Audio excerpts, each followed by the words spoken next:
In early 1973, while Catherine and Joseph were distracted by the discord in their marriage, their son Jermaine was falling in love with Barry Gordy's daughter.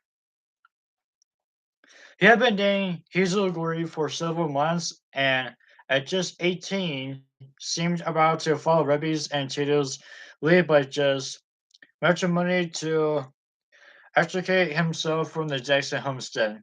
It was clear to the brothers that Hazel had become an important and influential presence in Jermaine's life.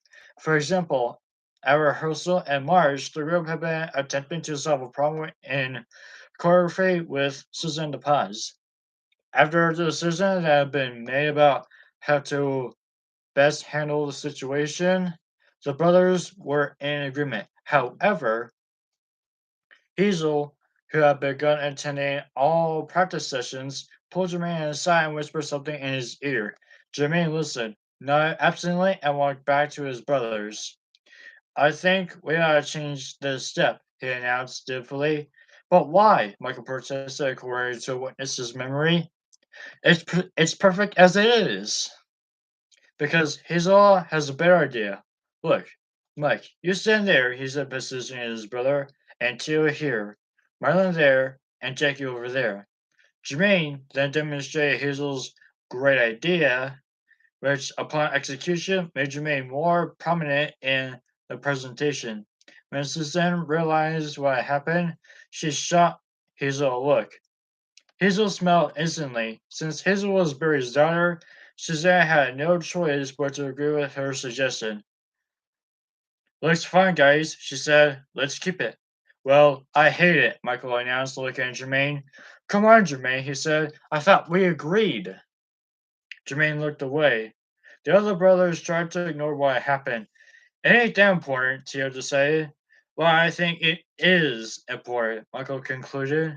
But you guys can do whatever you want. He then looked over to Jermaine, who now was in another conference with Hazel, shook his head, and rolled his eyes.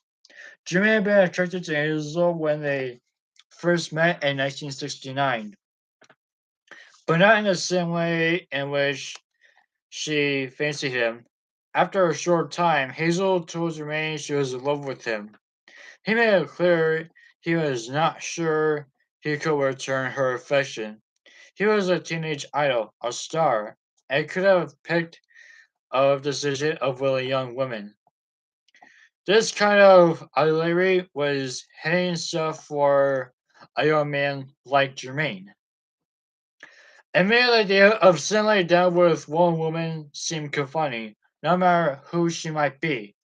Jermaine likes girls too much to get married, Michael has said. I think he'll be in his 30s before he does anything like that.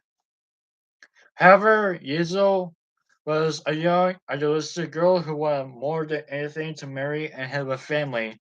Not only had her father had been divorced 3 times, she had witnessed his tumultuous, heart-wrenching affair with Diana Ross. Though young, Hazel believed that true love was elusive. She remained romantic. I can truthfully say that since I fell in love with Jermaine, I've never seen thought by any other man, she said.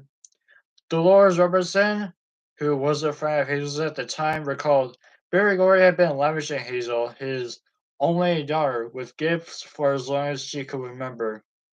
She told him that she was in love with one of the Jackson Five and she wanted him for her own. Her feelings for Jermaine were strong. She was afraid to let him slip through her fingers for fear that no one like him would ever come along again. She was jealous when she would see Jermaine with female fans. Margot can have fans, but you can't, she used to tell him. Barry made sure she usually got what she wanted. Now she wanted Jermaine. Barry got to know Jermaine, and even though he felt there might be a problem with Joseph, believed that Jermaine was right for Hazel. When Jermaine asked Barry for her hand, he said yes. Though Barry thought Joseph might be assembling back to any union between his daughter and Jermaine. That wasn't the case, at least not at first. Hazel actually found an unexpected ally in Joseph, who might not have insisted in perpetual agreement anyway, as he had with Tito's wife. He was certain that marriage between his son and the boss's daughter would ensure job security for the Jackson clan at Motown, especially since he was having a difficult time of late and even getting Barry on the telephone. He did all he could do to help the youngsters, even referring to her as my Hazel, and saying that he loved her. Had Joseph given the matter more thought, he might have been more concerned about the recent turn of events. When Barry's sister, Anna, was married to Motown singer Marvin Gaye, the alliance never gave Martin special privileges at the company. In fact, according to Marvin, it only served to complicate his life and career because Anna acted as a spy for her brother during times of conflict. Marvin was really able to make moves that Barry didn't know about in advance. Also, Marvin said that he always felt a strong conflict of interest whenever he and Barry Bell, which was often. Many other Motown artists felt as Marvin did that Jermaine was about to be groomed by Barry to become a major star, just as Diana Ross had been lifted from the Supremes to superstar status. They're Jermaine's two solo releases for the company. That's how love goes, and Daddy's Home have been successful, and he did have the potential to be one of the company's biggest stars. Actually, some critics cited strong similarities between Jermaine's vocal style and Marvin Gaye's. The truth is that Jermaine has his own sound and it was a good one too.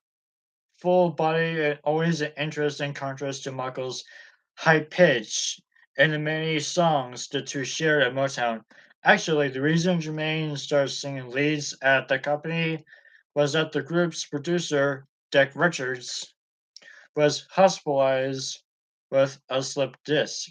He didn't want Fonz Mizzle and Freddie Perrin to work with Michael without him, so he told him to write something for Jermaine. That song was I Found That Girl, the flip side of The Live You Save.